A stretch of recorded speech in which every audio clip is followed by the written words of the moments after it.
ప్రతి ఒక్కరికి తమ జీవితంలో ఎప్పుడూ ఆరోగ్యంగా, ఆనందంగా, సిరి సంపదలతో సంతోషంగా ఉండాలి అనే కోరిక, భావనే ఉంటుంది. అలా ఉండాలి కూడా. తదనుగుణంగా మన సబ్కాన్షియస్ మైండ్కి చాలా గ్రేట్ హీలింగ్ పవర్, అత్యద్భుతమైన శక్తి ఉంది. మనం ప్రతిరోజు ఉదయాన్నే బ్రహ్మ ముహూర్తాన నేనెప్పుడు నిరోగిగా ఉండాలి, సంతుష్టంగా ఉండాలి, ఆరోగ్యంగా ఉండాలి, ఎలాంటి అనారోగ్యం రాకుండా నా జీవితాన్ని నా దినచర్యను ఎంతో శ్రేష్టంగా చేసుకోవాలి. ఈ శరీరానికి కూడా అలాంటి అత్యద్భుతమైనటువంటి రోగాలను నయం చేసే హీలింగ్ కెపాసిటీ ఉంది కొన్ని నియమాలను మనం ఫాలో చేయడం వలన అని మనం ఇలా నమ్మి, కాన్ఫిడెన్స్తో, కన్విక్షన్తో నమ్మి, నిశ్చయంతో మనం ప్రతిరోజు ఈ పాజిటివ్ ఎఫర్మేషన్స్ని క్రియేట్ చేస్తూ తదనుగుణంగా పాజిటివ్ విజువలైజేషన్ చేయటం వలన మన సబ్కాన్షియస్ మైండ్కు ఉన్నటువంటి హీలింగ్ పవర్ను పెంచుకోవచ్చు. అదే రియాలిటీలో జరగడానికి కూడా చాలా అవకాశం ఉంటుంది. ఎందుకంటే ఈరోజు ప్రస్తుతం ఉన్నటువంటి పరిస్థితుల్లో మన మనస్సుకి సంబంధించి కానీ, శరీరానికి సంబంధించి కానీ కేర్ తీసుకోకపోతే కొన్ని ప్రాబ్లమ్స్ని ఫేస్ చేయాల్సి ఉంటుంది. స్ట్రెస్, టెన్షన్, యాంగ్జైటీ రూపం లోపల. కాబట్టి కంపల్సరీగా మన కోసం మనం కేర్ తీసుకోవాలి. అలాగే కొంతమంది మాటల్ని కూడా మనం వింటూ ఉంటాం. నేను ఎన్నో మెడిసిన్స్ వాడి డాక్టర్స్ చుట్టూ తిరిగి ఎంతో అలసిపోయాను. నిజంగా నాకు ఇప్పుడు ఎలా అనిపిస్తుందంటే, మనసు యొక్క శక్తితో, బుద్ధి యొక్క బలంతో ప్రాణశక్తిని పెంచుకొని, శరీరం యొక్క హీలింగ్ క్యాపబిలిటీస్ని కూడా పెంచుకొని, నా దినచర్యలో కొన్ని మార్పులు చేసుకొని, ఎంతో కాన్ఫిడెన్స్తో, నిశ్చయంతో, ఎలాంటి రోగాలు రాకుండా ఎప్పుడూ నిరోగిగా, ఆరోగ్యంగా ఉంటూ, శరీరము తనంతట తానే కొన్ని రోగాలను నయం చేసుకునేటువంటి అతి అద్భుతమైనటువంటి శక్తులని యోగము ద్వారా పెంచుకోగలము అని మనము నమ్మితే నిజంగా అదే జరిగి తీరుతుంది. అయితే అసలు అనారోగ్యానికి కారణమేంటి? రూట్ కాజ్ ఏంటి? వాటిని ఎలా నివారించుకోవాలి? శరీరం యొక్క, మనసు యొక్క హీలింగ్ క్యాపబిలిటీస్ని ఎలా పెంచుకొని రోగాన్ని జడంతో సహా ఎలా పూర్తిగా తీసేయాలి అనేది ఇప్పుడు 1 by 1 చూద్దాము. మనము మన కనులతో, అంటే ఎప్పుడైతే నెగిటివ్ చూస్తామో వ్యర్థాన్ని చూస్తామో, నెగిటివ్ వింటూ వ్యర్థం వింటామో, నెగిటివ్ మాట్లాడుతూ వ్యర్థం మాట్లాడతామో, నెగిటివ్ కర్మలు చేస్తామో, ఇలా చేయడం వలన మన మనస్సు లోపల ఎక్కువగా నెగిటివిటీ ఫామ్ అయిపోయి, స్ట్రెస్, టెన్షన్, యాంగ్జైటీ ఇలాంటివి ఫామ్ అయిపోయి మన శరీరం మీద కూడా దాని ప్రభావం చూపుతుంది. కాబట్టి ఇప్పుడు మన దినచర్యలో మనం చిన్న మార్పుని చేసుకుందాము. మన కనులతో మంచిని, పాజిటివ్ని చూస్తూ, చెవులతో మంచిని, పాజిటివిటీనే వింటూ, నోటితో కూడా మంచిని, పాజిటివిటీనే మాట్లాడుతూ, శ్రేష్ఠ కర్మలే చేయాలి, అందరికీ దీవెనలు ఇవ్వాలి, అందరి నుంచి దీవెనలు తీసుకోవాలి. ఇలా మన దినచర్యలో ఈ చిన్న మార్పుని మనం చేసుకోవడం వలన మనం ఎప్పుడూ ఆరోగ్యంగా ఉంటూ శరీరానికి ఉన్నటువంటి హీలింగ్ క్యాపబిలిటీస్ని పెంచుకోవడానికి చాలా అవకాశం ఉంటుంది. అలాగే ప్రస్తుతం ఉన్నటువంటి కొన్ని డిసీజెస్ని కూడా సైకోసోమాటిక్ డిసీజెస్, మనస్సు ఎప్పుడు ఒత్తిడి, సంఘర్షణతో ఉంటే దాని ప్రభావము తప్పకుండా శరీరం మీద పడుతుంది.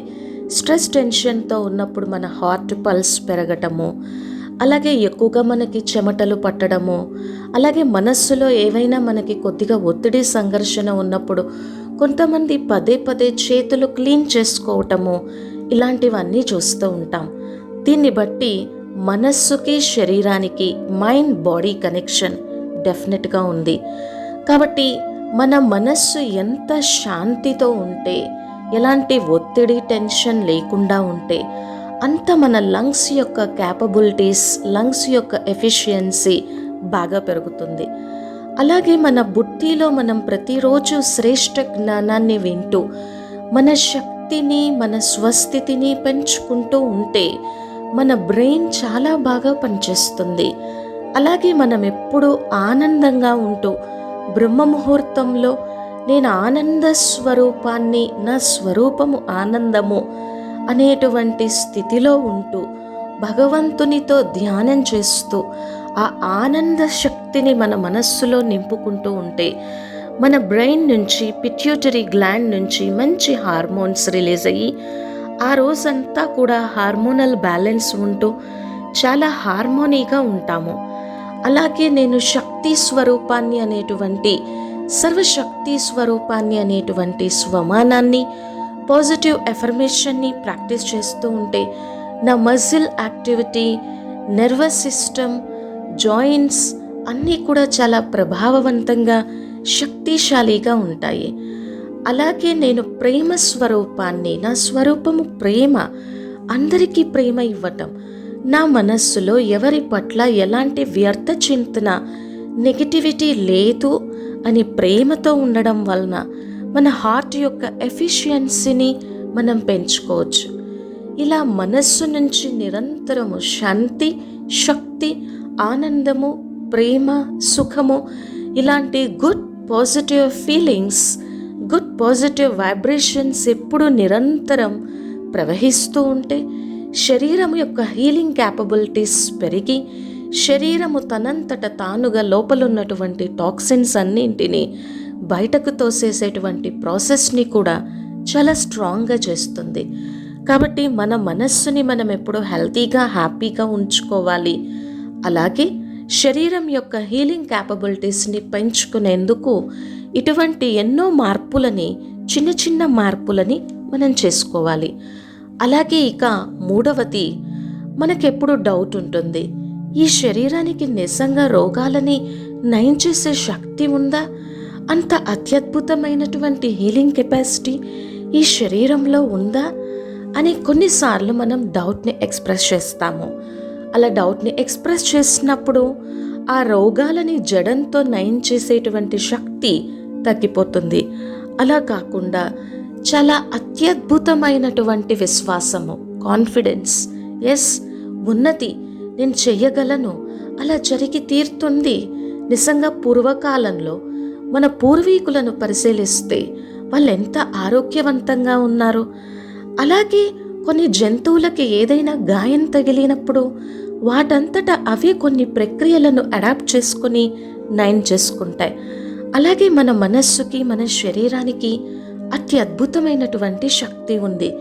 ఏ వ్యర్థ ఆలోచనలను చేస్తూ నెగిటివ్ కర్మలని చేయటం వలన అనారోగ్య బారిన పడుతున్నామో, అలాగే మంచి ఆలోచనలు చేస్తూ నా తల మీద అత్యద్భుతమైనటువంటి, అనంతమైనటువంటి, ఆరోగ్య ప్రదాత అయినటువంటి, వైద్యనాథుడైనటువంటి, సర్వశక్తివాన్ అయినటువంటి అత్యద్భుతమైన ఈశ్వరుని యొక్క బ్లెస్సింగ్ హ్యాండ్, వరదాని హస్తము నా తలపైన ఉంది. దీంతో తండ్రి యొక్క సర్వశక్తులు నా అణువణువున, కణకణాన ప్రవహిస్తూ నేను అత్యంత నిరోగిగా అవుతున్నాను, అత్యంత శ్రేష్టంగా, శక్తిశాలిగా, ఆరోగ్యంగా అవుతున్నాను అని మనం ఎంత సకారాత్మక ఆలోచనలు, పాజిటివ్ ఆలోచనలు చేస్తామో మన మనస్సుకున్నటువంటి బుద్ధిమత, వివేకత్వంతో అది ఈ రోగాలను నయం చేసే శక్తిని పెంచుతుంది. తదనుగుణంగా మనం నిరోగిగా ఉండగలము. ఇక నాలుగవది వచ్చేసి, మన మనస్సుని వీలైనంత వరకు ఎలాంటి టెన్షన్స్, బాధలు లేకుండా శాంతపూర్వక స్థితిలో, ఆనందపూర్వక స్థితిలో ఉంచుకోవాలి.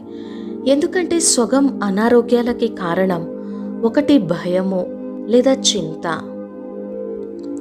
లేదా ఎప్పుడూ కోపంలోకి, ఆవేశంలోకి వస్తూ వాళ్ళెందుకు ఇలా ఉన్నారు, వీళ్ళెందుకు ఇలా ఉన్నారు అనేటువంటి ఈ నెగిటివ్ ఎమోషన్సే కారణము. తద్వారా శరీరం యొక్క బ్యాలెన్స్ ఎలా ఉండాలో అలా ఉండదు.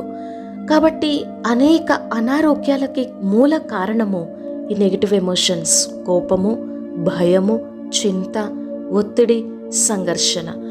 అలా కాకుండా మనస్సుని మనం శాంతపూర్వకమైనటువంటి స్థితిలో ఉంటూ నేను అన్ని సమస్యలను పరిష్కరించగలను అనేటువంటి సమాధానపూర్వక స్థితిలో ఉన్నప్పుడు బ్రెయిన్ నుంచి కొన్ని positive good chemicals, endorphins, serotonin మన మనస్సుని ఎప్పుడూ గుడ్ మూడ్లో ఉంచేటువంటి హ్యాపీ కెమికల్స్ రిలీజ్ అవుతాయి. తదనుగుణంగా శరీరం యొక్క ఇమ్యూనిటీ సిస్టమ్ రోగాన్ని ఎదుర్కొని నిరోధించేటువంటి శక్తి ఆటోమేటిక్గా పెరుగుతుంది. మనం నెగిటివ్ థింక్ చేయడం వలన మనస్సు బ్యాలెన్స్లో ఉండక, శరీరం యొక్క బ్యాలెన్స్ కూడా కంట్రోల్లో ఉండక కొన్ని నెగిటివ్ కెమికల్స్ మన బ్రెయిన్ నుంచి రిలీజ్ అవుతూ ఉంటాయి. కాబట్టి శాంతపూర్వక స్థితిలో ఉండాలి. ఇంకా మన మనస్సు చాలా ఒత్తిడిగా, సంఘర్షణలో, బాధలో ఉంటే ఒక పేపర్ తీసుకొని ఆ వ్యర్థ ఆలోచనలని, నెగిటివిటీని అన్నీ కూడా పేపర్ మీద రాస్తూ దాన్ని ఎవరూ చూడకుండా మనం కాల్చివేయచ్చు, పడేయచ్చు. ఏది ఏమైనా మనస్సుని ఎప్పుడూ కూడా శాంతపూర్వక స్థితిలో ఉంచుకోవాలి. ఇక ఆ తరువాత 5వది, మన మనస్సులో ఎలాంటి నెగిటివిటీని హోల్డ్ ఆన్ చేసి పెట్టుకోవద్దు. అంటే మనస్సులో మనం ఎంత నెగిటివిటీ థింక్ చేస్తూ ఉంటామో, పలానా వారిని నేను ఎప్పటికీ క్షమించలేను, వాళ్ళు నన్ను అలా మోసం చేశారు, బాధ పెట్టారు, నన్ను అందరి ముందు నిందించారు, నాతో ఎంతో దురుసుగా ప్రవర్తించారు, నన్ను ఎంతో కిందికి లాగేసేటువంటి ప్రయత్నం చేశారు, కాబట్టి నేను ఈ విషయాన్ని ఎప్పటికీ మర్చిపోలేను, అలాగే నేను క్షమించలేను. ఇలా ఆలోచిస్తున్నప్పుడు ఆ నెగిటివిటీ ఎక్కువగా జమ అవుతుంటుంది. ఎమోషనల్గా మన పవర్ని మనం తగ్గించుకుంటూ ఎమోషనల్ బ్లాకేజెస్ అనేవి ఫామ్ అవుతూ ఉంటాయి. ఈ ఎమోషనల్ బ్లాకేజెస్ మన మైండ్ పవర్ని తగ్గించి శరీరం మీద కూడా దీని ప్రభావాన్ని పడేలా చేస్తూ ఉంటాయి. దీని కారణంగా మనం ఎప్పుడూ కూడా నకారాత్మక ఆలోచన విధానం, నెగిటివ్గా థింక్ చేస్తాము. కాబట్టి మన మనస్సు నుంచి ఇప్పుడు అలాంటి నెగిటివ్ ఆలోచనలని, మురికి ఆలోచనలని, మన మనస్సు యొక్క పవర్ని బ్లాక్ చేసేటువంటి ఆలోచనలన్నింటినీ కూడా రిమూవ్ చేయాలి, లెట్ గో చేయాలి. దీనివలన మొట్టమొదట మన మనస్సు చాలా స్వతంత్రంగా, ఆరోగ్యంగా ఉంటుంది. శరీరం యొక్క హీలింగ్ క్యాపబిలిటీస్ కూడా పెంచుతాయి. ఎప్పుడైతే మనస్సు సంతోషంగా ఉంటుందో పాజిటివ్ కెమికల్స్ అనేవి రిలీజ్ అవుతూ ఉంటాయి. శరీరం కూడా బ్యాలెన్స్గా, ఆరోగ్యంగా ఉంటుంది. మన ఇంటిలో ఏ మాత్రం కొంచెం చెత్త ఉన్నా సరే ఆ చెత్తని పడేయకపోతే బ్యాక్టీరియా, ఇన్ఫెక్షన్స్ పెరగడానికి అవకాశం ఉంటుంది. కానీ అది కంటికి కనిపిస్తుంది. అలాగే మన మనస్సుని మనం ప్రతిరోజు క్లీన్ చేసుకోకపోతే, ఈ నెగిటివ్ ఎమోషన్స్ని మనం తొలగించుకోకపోతే మన మనస్సు యొక్క, శరీరం యొక్క ఇమ్యూనిటీ సిస్టమ్ తగ్గిపోయి రోగాల బారిన పడడానికి అవకాశం ఉంటుంది. ఇక 6వది, ఎప్పుడూ గతం కోసం ఆలోచించకుండా, భవిష్యత్తు కోసం ఆలోచించకుండా వర్తమానంలో ఉంటూ మన మనస్సుని ఎప్పుడూ కూడా మనం సంతోషంగా, ఆనందంగా ఉంచుకుంటే ఎలాంటి దిగులుకి, చింతకి, బాధకి అవకాశం ఉండదు. ఎందుకంటే ఈ దిగులు, చింత, బాధ మన డైజెషన్ సిస్టమ్ మీద, మన లివర్ మీద, మన కిడ్నీస్ మీద చాలా ప్రభావాన్ని చూపుతాయి. మనం సంతోషంగా, ఆరోగ్యంగా ఉండలేము. అలాగే ఆనందంగా భోజనం చేయలేము, కంటి నిండా నిద్ర కూడా పోలేము. కాబట్టి వీటన్నింటివి మనకి తెలియకుండానే చాలా ప్రభావాన్ని చూపిస్తూ ఉంటాయి. ఎంతగా మనము వర్తమానంలో ఉండడం ప్రాక్టీస్ చేస్తామో, ఎంతగా మనము కొద్దిగా అయినా బ్రీతింగ్ ఎక్సర్సైజెస్ చేస్తూ మన మనస్సుని ప్రస్తుత వర్తమాన సమయంలో ఉండడం వలన మన మనస్సు యొక్క హీలింగ్ పవర్స్ని మనం పెంచుకోవచ్చు. ఎప్పుడైతే ఇలా మనం వర్తమానంలో స్టేయింగ్ ఇన్ ద ప్రెసెంట్ మూమెంట్లో ఉంటామో ఆటోమేటిక్గా మనల్ని మనం ప్రేమించుకోవటం, self love, self caring, self protection ఇలాంటివన్నీ స్టార్ట్ అవుతాయి. మన కోసం మనం కొద్దిగా సమయం కేటాయించుకోవటము, మన ఫీలింగ్స్ని, మన ఎమోషన్స్ని అబ్జర్వ్ చేయటము, మనల్ని మనం ఎప్పుడూ హ్యాపీ మూడ్లో ఉంచుకోవటము, మనలో దాగి ఉన్నటువంటి ఆంతరంగిక శక్తి, సామర్థ్యాన్ని తెలుసుకోవటము, పెంచుకోవటము ఇలాంటివి చేస్తాము. ఇక 7వది, మనస్సుకి ఎంత గొప్ప శ్రేష్ఠ సంకల్ప ఆలోచన శక్తి ఉందో ఒక్కొక్క ఆలోచనను తీసుకొని బుద్ధి యొక్క శక్తితో పాజిటివ్ విజువలైజేషన్ మనం చేయటం వలన అది చాలా మంచి ప్రభావాన్ని చూపుతుంది. అనగా మనం ఎప్పుడూ కూడా ఎందుకు నా జీవితం ఇలా ఉంది అని అనడానికి బదులుగా నేనెంత గొప్ప భాగ్యశాలి ఆత్మను, నా మనస్సు నా శరీరము ఎంతో ఎంతో ఆరోగ్యంగా, ఎంతో ఆనందంగా, ఎలాంటి ఇన్ఫెక్షన్ వచ్చినా కానీ వాటిని తరిమి కొట్టగలిగినటువంటి ఇమ్యూనిటీ సిస్టంతో ఎంతో పవర్ఫుల్గా ఉంది. దీన్ని మనము పూర్తిగా నిశ్చయ బుద్ధితో, కాన్ఫిడెన్స్తో on the screen of our mind positive visualisation చేయాలి. ఎప్పుడైతే మనం ఇలా పాజిటివ్ విజువలైజేషన్, సకారాత్మక కల్పనలు చేస్తామో నిశ్చయ బుద్ధితో, సబ్కాన్షియస్ మైండ్ తనలో ఉన్నటువంటి హీలింగ్ పవర్ని ఉపయోగించి ఈ ఇన్ఫెక్షన్స్ అన్నింటినీ తట్టుకొని నిలబడగలిగినటువంటి ఇమ్యూనిటీ సిస్టమ్ని పెంచడానికి చాలా అవకాశం ఉంటుంది. అలాగే నా భవిష్యత్తు చాలా ఉజ్వలంగా, చాలా సంతోషంగా, చాలా శ్రేష్టంగా ఉంది. నా జీవితంలో అంతా మంచే జరుగుతుంది. నేను ప్రతి దాన్ని యాక్సెప్ట్ చేసి లెట్గో చేస్తాను. నెగిటివ్ ఇన్సిడెంట్స్ అన్నింటినీ ఈజీగా మర్చిపోయి క్షమించగలను. ఇలా మనము సకారాత్మక కల్పనలు, పాజిటివ్ విజువలైజేషన్స్ చేయడం వలన కూడా మనసు యొక్క హీలింగ్ పవర్ పెంచుకొని శారీరక అనారోగ్యాన్ని రూట్స్తో సహా మనం నివారించుకోవచ్చు. ఉదయాన్నే బ్రహ్మ ముహూర్తం లోపల నా జీవితం ఎంతో ఫస్ట్ క్లాస్గా, శ్రేష్టంగా, అత్యద్భుతంగా ఉంటుంది. అలాగే నిద్రపోయే ముందు కూడా దీన్ని మనం ప్రాక్టీస్ చేయడం వలన సబ్కాన్షియస్ మైండ్ అదే చింతన చేస్తూ ఉంటుంది. ఇక 8వది, మనం తీసుకునేటువంటి భోజనము క్వాలిటీ ఫుడ్ తీసుకోవాలి. మనం తీసుకునేటువంటి భోజనంలో శక్తిని నింపి తీసుకోవాలి. దాన్ని పరమాత్మకి నైవేద్యంగా అర్పించి సర్వశక్తులని ఆ భోజనంలో నింపుకొని, ఈ భోజనాన్ని తినటం ద్వారా నా ప్రతి కణము, నా ప్రతి సెల్ ఎంతో శక్తిశాలిగా అవుతుంది అనేటువంటి ఒక పాజిటివ్ విజువలైజేషన్, శుభచింతన చేస్తూ తీసుకోవాలి. అలాగే కొంతమందికి టైం ప్రకారం తినకుండా ఎప్పుడు ప్రతి గంటకొకసారి ఏదో ఒకటి తినేటువంటి అలవాటు ఉంటుంది. ఈ విషయం మనం బాగా గుర్తుపెట్టుకోవాలి. మనం తీసుకున్నటువంటి ఆహారము పూర్తిగా డైజెస్ట్ అవ్వడానికి 4-5 అవర్స్ పడుతుంది. సో అది పూర్తిగా డైజెషన్ కాకముందు మళ్ళీ మనం ఇంకా ఆహారాన్ని తీసుకోవడం వలన అది చాలా లోపల ఇండైజెషన్ అవడానికి అవకాశం ఉంటుంది. కాబట్టి ఖచ్చితంగా టైం మెయింటైన్ చేస్తూ మన శరీరం యొక్క మెకానిజం ఎలా ఉంది అని మనం తెలుసుకొని, మన శరీరం యొక్క క్యాపబిలిటీ ఎలా ఉంది అని తెలుసుకొని, దీనికి ఎలాంటి పోషక పదార్థాలు ఇవ్వాలి అని మన శరీరం నుంచి వచ్చేటువంటి సంకేతాలని బట్టి దీని యొక్క మెకానిజంని, ఫంక్షనింగ్ తెలుసుకొని మనం తినటం వలన ఆరోగ్యంగా ఉండొచ్చు. ఇక 9వది, లోపల నుంచి మనం బాగా దీన్ని ఎప్పుడు క్లీనింగ్ చేసుకోవాలి, సఫాయి చేసుకోవాలి. అంటే ఈ శరీరం ఎప్పుడు డీహైడ్రేషన్ అవ్వకుండా తగినంత వాటర్ తాగుతూ, ఆ వాటర్ని కూడా, పానీని కూడా మనం ఛార్జింగ్ చేసుకుంటూ లోపల నుంచి దీన్ని సాఫ్ సఫాయి క్లీనింగ్ చేసుకోవడం వలన కూడా దీని యొక్క హీలింగ్ క్యాపబిలిటీస్ అనేవి పెంచుకోవచ్చు. ఇక 10వ నియమము, ఈ బ్రహ్మాండానికి అత్యద్భుతమైనటువంటి శక్తి ఉంది.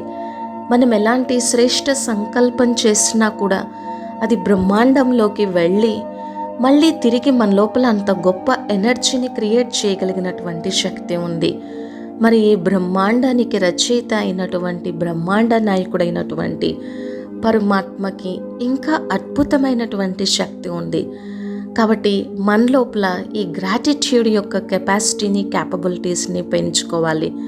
మనకి ఇంత గొప్ప జీవితాన్ని ఇచ్చినందుకు, ఇంత ఆరోగ్య వ్యవస్థని, ఇంత ఇంటెలిజెన్స్ని ఇచ్చినందుకు, మనస్సుకి ఇంత గ్రేట్ హీలింగ్ పవర్స్, శరీరానికి ఇంత గ్రేట్ హీలింగ్ మెకానిజం ఇచ్చినందుకు, మన దినచర్యలో మార్పులు చేసుకొని కొన్ని నెగిటివ్ హ్యాబిట్స్ నుంచి మనల్ని మనం ఫ్రీ చేసుకొని మానసిక శక్తితో, బుద్ధి బలంతో మన ఆరోగ్యాన్ని, మన ఆరోగ్య వ్యవస్థని చాలా నిరోగిగా పెంచుకోగలిగినటువంటి ఇంటెలిజెన్స్ ఇచ్చినందుకు అన్నింటినీ సమకూర్చినందుకు ఆ బ్రహ్మాండ నాయకునితో, ఈ బ్రహ్మాండంతో మనం ఎప్పుడూ కూడా పాజిటివ్ కనెక్షన్ పెట్టుకుంటూ కృతజ్ఞత భావాన్ని కలిగి ఉండడం వలన ఈ మనస్సు ఎప్పుడూ సంతోషంగా ఉంటుంది. శరీరం యొక్క హీలింగ్ క్యాపబిలిటీస్ కూడా పెరిగి ఎలాంటి రోగాన్నైనా జడంతో నయం చేసుకునేటువంటి శక్తిని పెంచుకుంటుంది. ఓం శాంతి.